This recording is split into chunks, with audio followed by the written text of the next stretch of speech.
My fleet was growing, but a new boat wasn't very useful unless I could move it. And it actually paddled pretty well, but I didn't want to go far like that. It was time to set up a sailing rig for it. Going four knots right now. It actually sailed surprisingly well, just tied alongside my big boat. There are many benefits to having a small boat, such as I can just lift the mast up. It's a little bit on the awkward side, but I don't require mechanical advantage.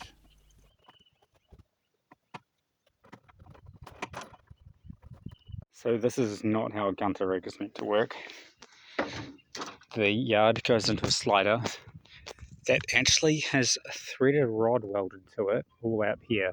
Then there's this pin that holds the yard vertical, so the whole yard slides down, but it doesn't drop, which is wrong. You want to be able to just drop the yard because that rapidly reduces the sail area, so you could just go downwind. And if it's too windy, you can just drop the yard and it becomes really safe and control. I'm definitely going to change it to the right way, but right now I'm going to get it sailing how it is.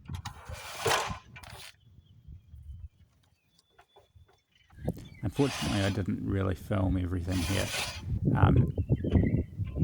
but I basically got the mast up, and then the sail isn't actually for this boat, but it's about the right size. I managed to get it to go on, including a bit of sewing. Here we are doing the first sail trial.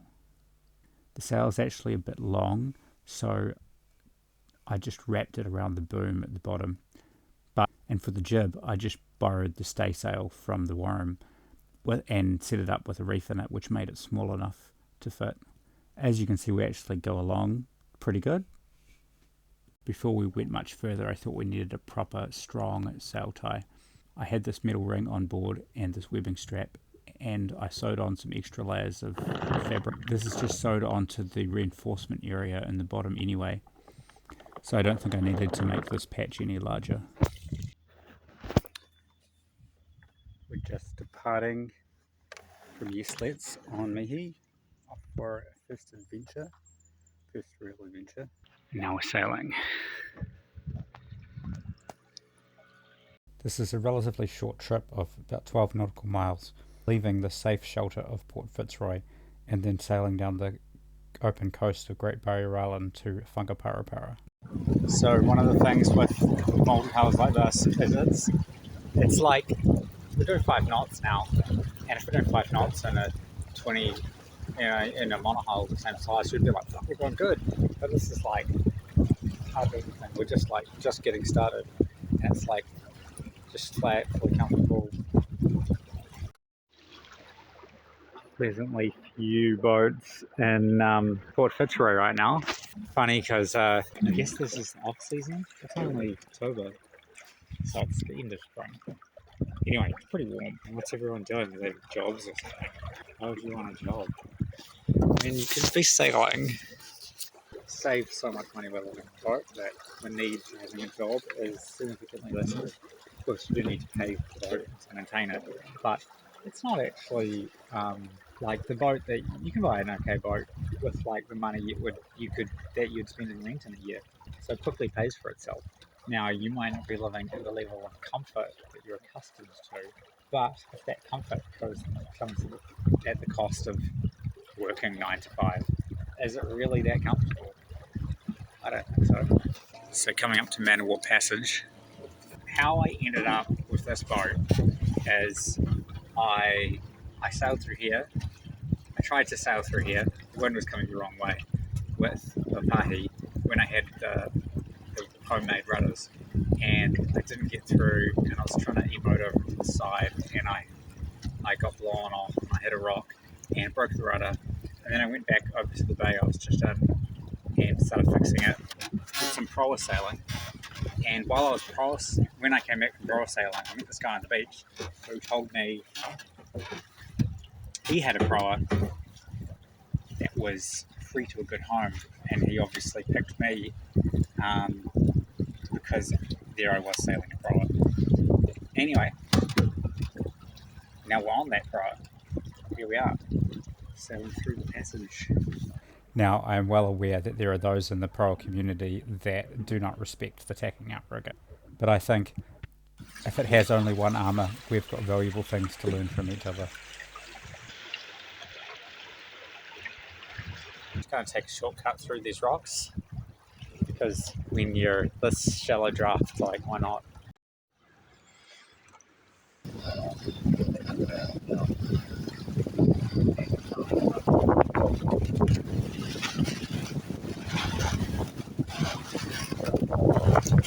We've got to go a few miles that way, unfortunately. Yeah, so this is the biggest waves we've been in. Not very big. Given that the scale is still pretty dodgy, it doesn't even have a major point. This is a bit scary.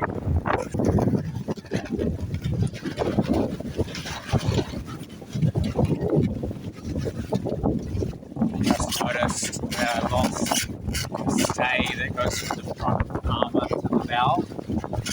It's just attached to the end, obviously, but it's come off the front.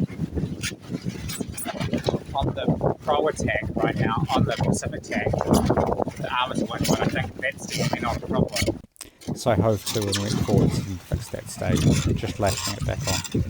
Now we're on the Atlantic tack, and it just really feels a lot slower. It feels slower. The armour is now making tons of drag because it's being pushed down into the water. You can actually see this amazing. It looks like a white rope being dragged in the water, but it's a stream of bubbles. I think it's ventilation, like it's air bubbles that come down on the bow and just make this like crazy, clearly not efficient. Also, you can see the arcas are really straining a lot more. They're all getting pushed around, the lashings moving a hell of a lot more compared to the Pacific tack. So yeah, it was this exact experience in beating to windward and one of my earlier tacking outriggers that convinced me. It was like, actually, it's the Pacific tack that feels way nicer. Therefore, Pacific rower. That's cool. That's way better. It's more challenging to design. Definitely. That's why I did the tacking outrigger before.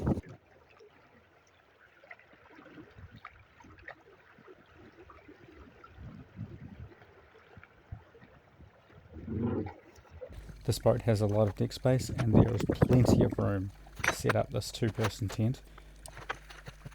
It could even fit a larger tent if you needed to.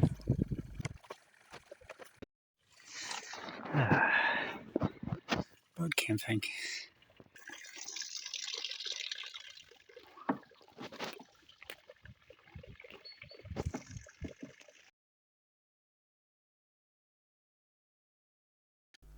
I was told that this was once a tennis court, back from when this bay was home to a busy sawmill.